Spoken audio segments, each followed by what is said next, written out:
Hola, Brazil. Hi, this is Colleen Houck here, and I am coming to you today from Salem, Oregon, in the United States, from my house. This is my new office here in Salem, Oregon, and my lovely new home office where I am currently writing my books, my new books. So my Brazilian publisher asked me to talk today to you guys a little bit about The Lantern's Ember, which is my new book that is coming to you guys in Brazil very soon with a gorgeous new pen.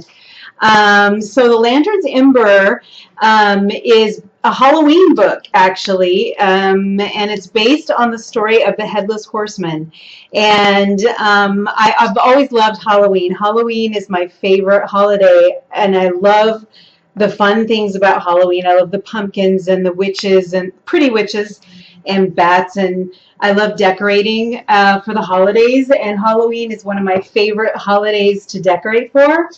And so I wanted to take all my favorite things about Halloween and put it into one book. And so that's where The Lantern's Ember comes from. I love the story of the Headless Horseman, and I always wanted to know more about the Headless Horseman. Where did he come from, and what happened to him? And I kind of didn't want him to be an evil guy. I wanted him to be a good guy. And I always thought, well, what would have happened if the Headless Horseman, actually was a good guy?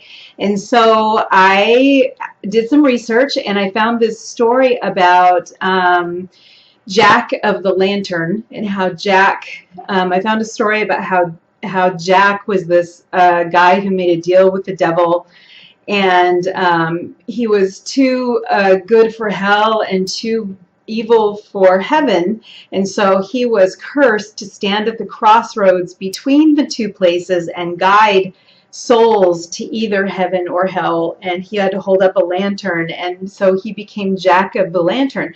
And I loved that story, and I thought, oh, okay, well, this poor guy, he's kind of in a middle space, and he doesn't really have a place to go. And so I wanted to tell a story about him, and I made him into my Headless Horseman. And so my character's name is Jack, and he ends up being my Headless Horseman. Only he has a head, actually. My guy Jack, he has a head. He does have a pumpkin, though, so you're gonna have to figure out how that works. If you've seen the movie Castaway with Tom Hanks, and he has his little volleyball Wilson, his pumpkin is kind of like Wilson, and he carves a little face on it, and it becomes his buddy. And so his pumpkin kind of takes on a life of its own, and his pumpkin can do kind of cool things. And so his pumpkin kind of is his own character.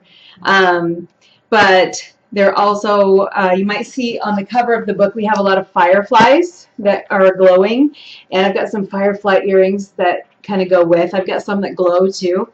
But so the lantern, all lanterns, actually, there's more than one lantern, and Jack is a lantern. Lanterns' jobs are to guard the crossroads between the mortal realm and the other world. And so that's what the Headless Horseman's job is his job is to keep witches from crossing over into the other world. And so we find out that Ichabod Crane was actually a warlock trying to cross over into the other world through a covered bridge. And so Jack's job was to keep him away. And that's why he had to chase Ichabod away from the covered bridge. So we meet up with our Headless Horseman Jack, and his job is to keep another witch away. And this time it's a female witch, and her name is Ember O'Dare. And Jack and Ember end up falling in love, and so it becomes a little complicated, especially when Ember does cross over into the other world, and she meets up with all of our Halloween characters, including a Frankenstein and a vampire, and vampire's sister, who's a pirate ship captain. And the other world is kind of a steampunk world, and so it's all run on witchlight.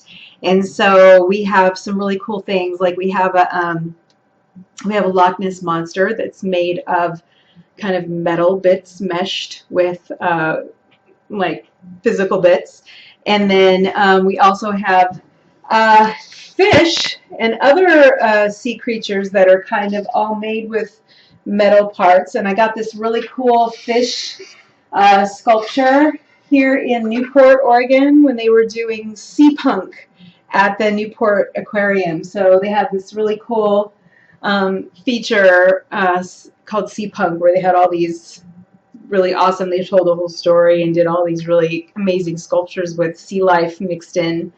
And so I got that sculpture there. So you get to see all this really neat stuff in the Lantern's Ember. You get a steampunk world, you get a Halloween world, and you get the Headless Horseman and all that fun stuff. I hope you guys really enjoy this book. I loved writing it. I adore Jack, and I love the pumpkin especially.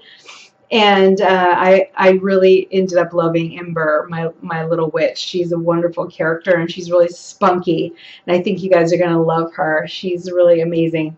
And it's such a fun story to tell. And so if you haven't picked this one up yet, go get it and check it out. And definitely get yourself some brigadeiro and enjoy this book while you're munching on chocolate, because you need to have chocolate while you're eating.